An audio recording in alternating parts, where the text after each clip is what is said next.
국민의힘에서는 한동훈 대표가 먼저 당권을 쥐었습니다.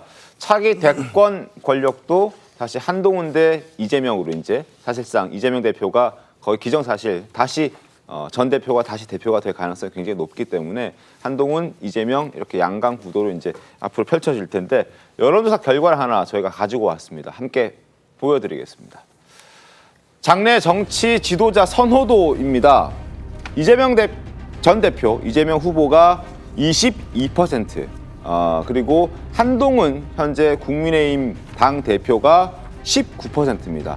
3%포인트 차, 오차 범위 내에서 서로 접전 중입니다. 초박빙의 승부가 펼쳐지고 있고 그리고 그 뒤를 조국, 이준석, 홍준표, 원희룡 이런 순서로 큰 순서 득표율의 차이는 크게 없습니다만 그 뒤에 조국, 이준석, 홍준표, 원희룡이 뒤따르고 있다는 것까지 저희가 설명을 드렸습니다.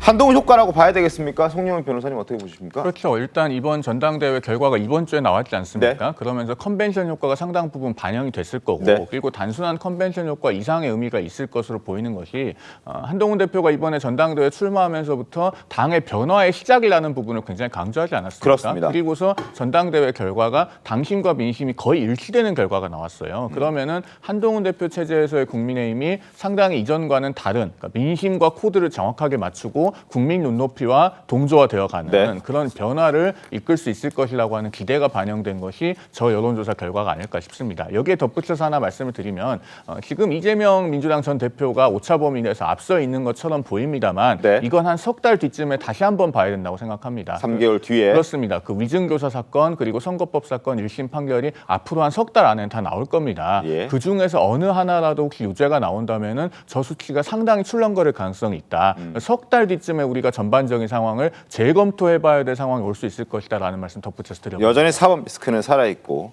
그 사법 리스크의 결과가 1차적인 결과가 이제 3개월, 늦어도 3개월 뒤에는 나올 것이기 때문에 22대 19라는 저 숫자가 뒤바뀔 수도 있다라는 말씀을 해주셨습니다.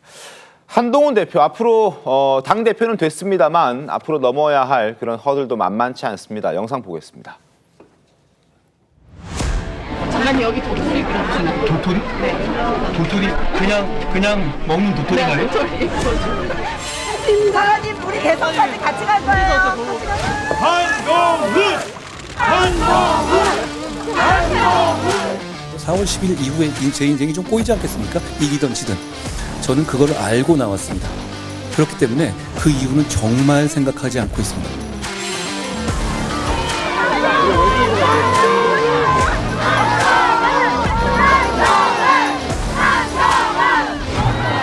시간 동안 고생하셨고 제가 여러분의 마음을 다 기억하겠습니다.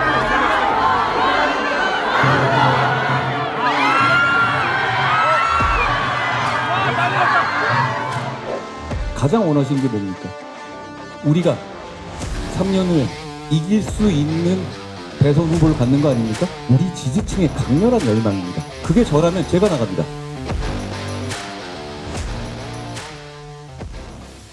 자, 새로 당을 이끌어야 하는데 여당의 당대표와 대통령실과의 관계, 대통령과의 관계 회복 이게 지금부터 한동훈 당대표가 풀어야 할 그리고 윤석열 대통령과의 관계를 개선해야 할 가장 중요한 숙제 중에 하나입니다.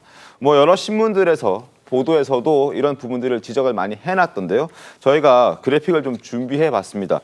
자, 과연 국민의힘의 한동훈 당대표가 어떻게 해야 하느냐 그리고 윤석열 대통령은 또 앞으로 어떻게 해야 하느냐 이런 것들 저희가 준비를 해봤는데 현재 권력인 윤석열 대통령 그리고 미래 권력이 될 수 있는 한동훈 당대표 시험대에 오른 한 해 예상 성적 이런 내용으로 중앙일보가 보도를 해놨더군요.